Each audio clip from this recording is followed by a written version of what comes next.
दोस्तों ये हमारा बड़ा भाई मुकबांग बना रहा है। ये पेटनारी मुर्गी का काट रहा है और ये देखो पेटनारी, देखा? वाह कितना बॉयल उल करके इतना अच्छा से सफा कर दिया। और ये मुर्गी का पेटनारी। आज तो चटनी बना के इसको एक बदल एमसी लेगा, बस खत्म। और राजा कुछ बोलना चाहेंगे? क्या बोलेगा? देखो ना गाइस। देखो बहुत मजेदार से सफा किया है। उसमें रखो। तू शिकार करके आया क्या राजा? हाँ। शिकार है ना? हाँ। वाह देखो राजा का शिकार।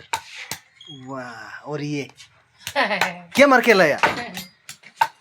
एक तो चिड़िया पकड़ के खा दिया। ऐसा क्या? हाँ। और Rajveer? Hello guys, welcome back to my channel.